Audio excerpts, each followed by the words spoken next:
It is when you see the actual numbers that happen and the multiple ways of getting paid, doing it that way. It's pretty incredible when you actually run all the numbers. So, what specific questions do you guys have for me? So I guess I have two. I'm sure Oren has more. Oren is more of the analytical guy. So Oren and my partner, we have, we're doing this together. Okay. One is it really about 80% of people not executing their option? That's Pretty true. much. That's Yeah, pretty pretty crazy. much. That's kind of what I've seen. That's kind of what the stats show across the United States, which is fine because that's their choice. They're going to walk away from a sizable option fee. Our average is around $15,000, so they walk away from that, and we turn around, we get the property back. Usually, the property's in decent condition. Sometimes we have to get a cleaner in there just to clean it, but usually we don't do any fix up. We don't do any rehabs.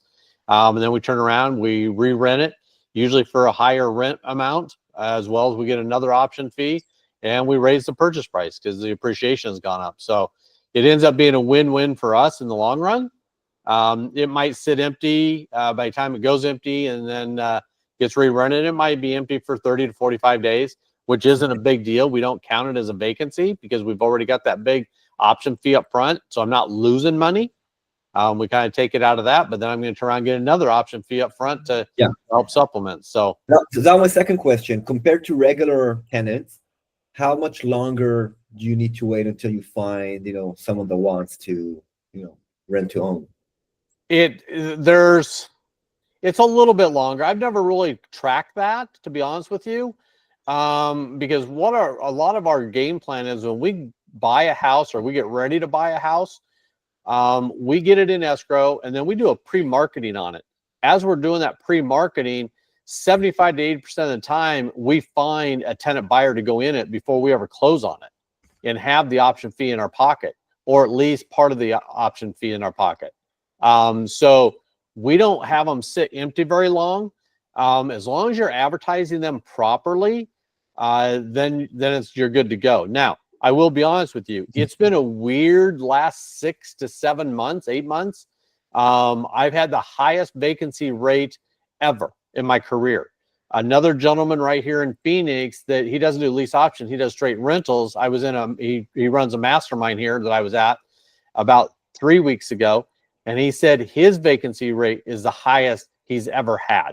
Wow. So it's just kind of going across the country right now with what's happening.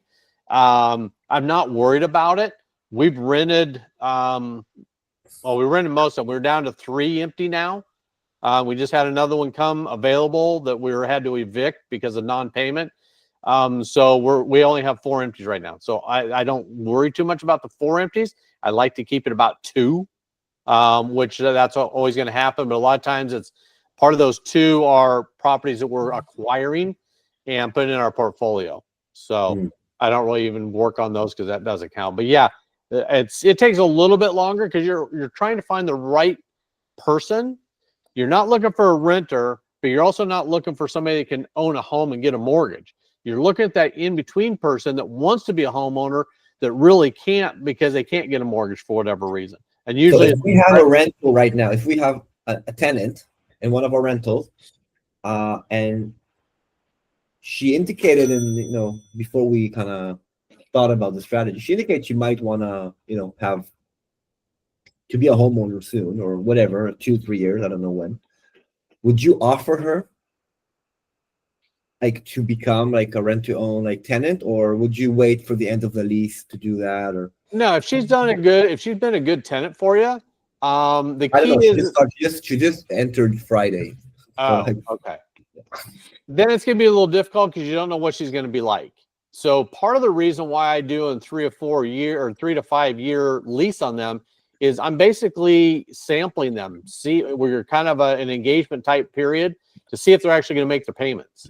That's one reason. The other reason is usually it's a credit issue and they have to fix their credit. And that usually takes anywhere from 1 year to 3 years to fix your credit, depending on how bad it is. Yeah. And in the States, you got to put them through what they call the SAFE Act or Dodd-Frank. It's the same thing.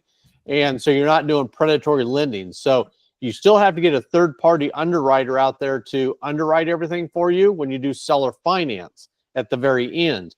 Well, my whole idea is to get them on a lease option at the end of the option when they want to purchase, not to have them go out to a broker and get a new mortgage, come to me and I'll be their bank for them.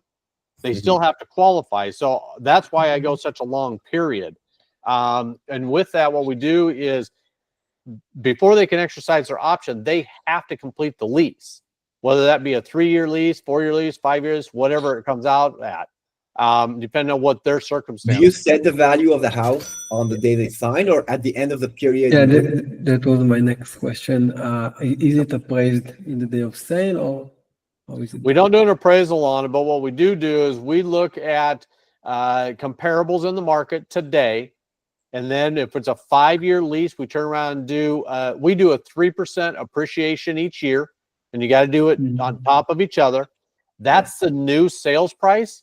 But also, if you have my paperwork, it will say and or appraised value. So if for some reason, like in Phoenix a few years ago, when we were getting 20% appreciation, I was leaving a lot of money on the table. And that's why some of the other coaches stuff got together and we changed all of our paperwork at the same time.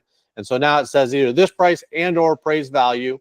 And the higher among the two. Higher of the two is what the new purchase price will be. So you're not committing to any sale price. You're not committing to your value of the house. It will be whatever it is at the end of the period. The only thing we are committed to is it has to be at least this number. So if it hasn't gained to that number, they can still buy it because I'm the one doing the seller finance, so they can pay overprice because I don't ask for an appraisal like a bank would. So I can still finance it at the higher amount, but they have to pay that higher amount.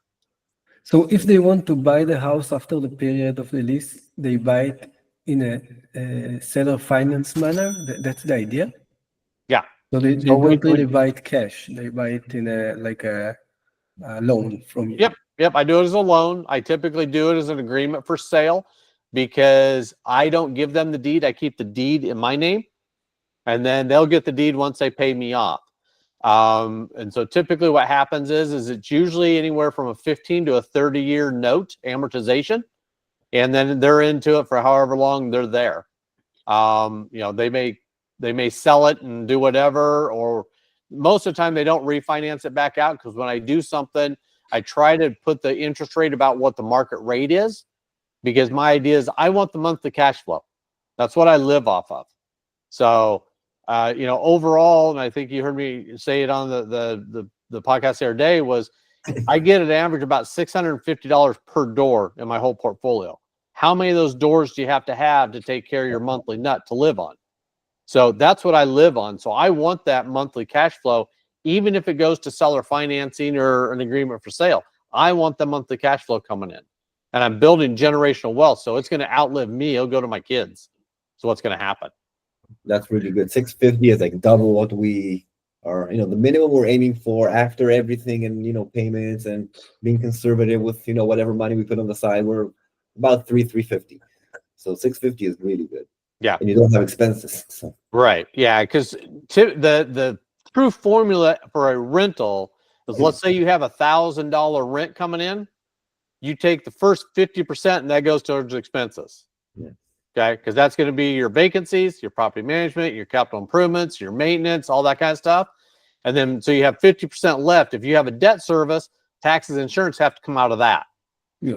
Then what do you have left over? That's your true numbers on rentals. Yeah. The different way I do it, all I have is I don't have any of those expenses. All I have is debt service and taxes and insurance. That's it.